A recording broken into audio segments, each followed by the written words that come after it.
Assalamualaikum warahmatullahi wabarakatuh. Halo teman-teman semua. Perkenalkan, nama saya Dr. Atika Duyanti.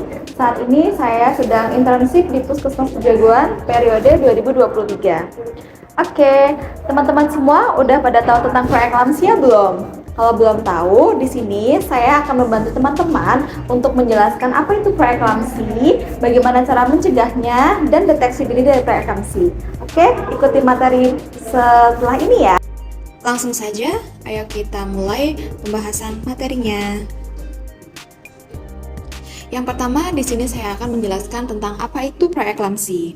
Preeklamsia adalah peningkatan tekanan darah yang terjadi pada ibu hamil disertai gejala lain seperti adanya protein dalam urin dan dimulai setelah usia kehamilan 20 minggu.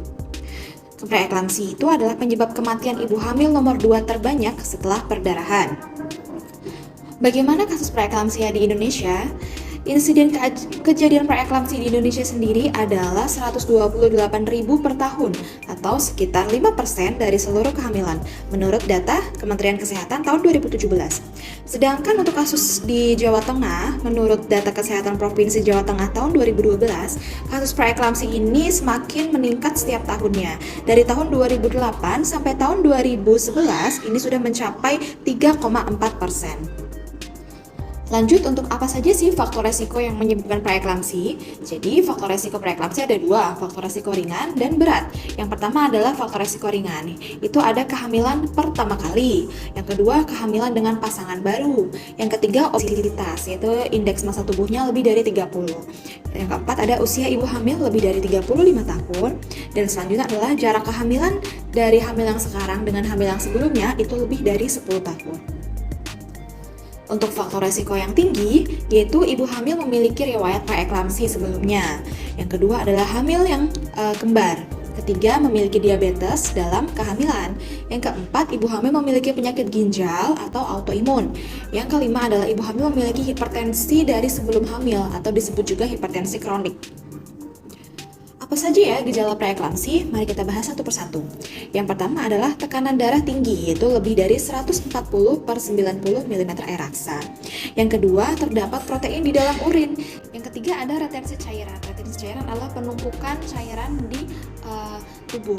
Jadi tandanya adalah bengkak di kedua tungkai atau di kedua kaki. Keempat adalah memiliki sesak nafas karena sudah ada gangguan dari organ paru-parunya. Nyeri kepala hebat, nyeri kepalanya sangat hebat. Dan ketujuh adalah penglihatan kabur. Screening itu dilakukan oleh dokter umum di trimester pertama, yaitu dikurang dari 12 minggu. Apa saja ya screeningnya? Jadi di sini dibagi menjadi resiko sedang dan resiko tinggi, seperti yang saya bilang sebelumnya tentang resiko sedang dan tinggi. Nah, jika memiliki 2 resiko sedang atau 1 resiko tinggi, akan dirujuk ke dokter spesialis kandungan untuk penanganan yang lebih lanjut. Baik, deteksi dini dari preeklamsi. Jadi preeklamsi ini harus secepat mungkin dideteksi, jangan sampai terlambat ditangani. Ibu hamil wajib melakukan pemeriksaan kehamilan di trimester pertama, yaitu kurang dari 12 minggu. Kemudian, dari faktor-faktor resiko yang tadi saya sebutkan, bagaimana nih jika ibu hamil memiliki faktor resiko yang tadi? Yang pertama, harus rutin melakukan pemeriksaan kehamilan setiap bulan, ketemu dokternya. Yang kedua, batasi konsumsi garam dan aktivitas fisik yang berlebihan. Karena preeklamsi ini tekanan darah tinggi, sehingga ibu hamil harus mengkonsumsi garamnya itu dalam batas yang kurang dari 4 mg setiap hari. Bagaimana jika sudah terdapat gangguan organ? Jika sudah terdapat gangguan organ, maka akan dirujuk ke dokter spesialis kandungan untuk penanganan lanjutan. Dan jika memang preeklamsianya sudah terlambat untuk ditangani, maka akan dilakukan terminasi kandungan di usia lebih dari 37 minggu untuk menyelamatkan ibu dan janin. Preeklamsi yang tidak diobati secara dini bisa menyebabkan kejang yang berakibat kematian ibu dan janin. Oke, untuk pemeriksaan cek tekanan darah ibu hamil ini bisa melakukan 2 metode. Yang pertama dengan MAP atau mean arterial pressure. Caranya, ibu hamilnya itu diukur tensi seperti biasa. Kemudian dijumlahkan 2 diastol ditambahkan tekanan 1 sistol dibagi 3. Jika hasilnya lebih dari 90 mm air raksa, maka itu MAP-nya positif. Yang kedua adalah penggunaan pemeriksaan roll over test atau ROT. itu adalah perbedaan dari pengukuran tensi tidur miring dengan tidur terlentang. Jika perbedaan tekanannya itu lebih dari 15 mm air raksa, maka hasilnya positif. Yang ketiga adalah pengukuran indeks massa tubuh, yaitu dengan cara berat badan dibagi tinggi badan dikuadratkan. Jika hasilnya lebih dari 30, maka hasilnya obesitas. Apa yang akan terjadi jika preeklamsia terlambat ditangani? Yang pertama sudah jelas, ibu akan mengalami kejang atau yang disebut dengan eklamsia, dan kejang ini bisa menyebabkan ibu hamil menjadi stroke. Yang kedua jelas, pertumbuhan bayinya akan terhambat.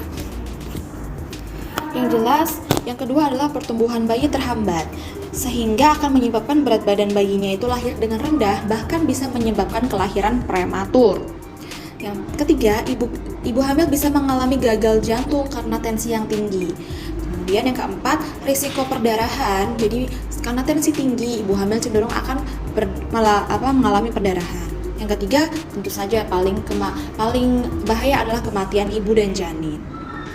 Pola hidup sehat untuk mencegah preeklamsi, apa yang bisa kita lakukan? Yang pertama adalah pertahankan berat badan ideal sebelum hamil. Hindari obesitas dengan cara makan makanan yang rendah lemak, banyak konsumsi serat, olahraga rutin 3 kali seminggu minimal 30 menit. Kemudian istirahat cukup, tidur 8 jam per hari. Yang berikutnya rutin cek kesehatan untuk memeriksa apakah ada tekanan darah tinggi sebelum kehamilan. Yang selanjutnya adalah hindari stres yang berlebihan dan batasi konsumsi garam, yaitu 1 sendok teh per hari.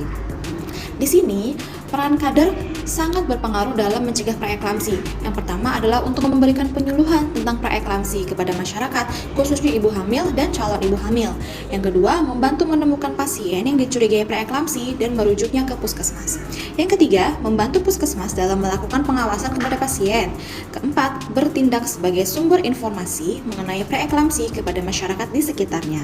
Yang selanjutnya adalah mengingatkan kepada pasien yang sudah didiagnosis preeklamsi untuk rutin melakukan antenatal care terpadu di puskesmas. Terima kasih perhatiannya. Wassalamualaikum warahmatullahi wabarakatuh. Bye.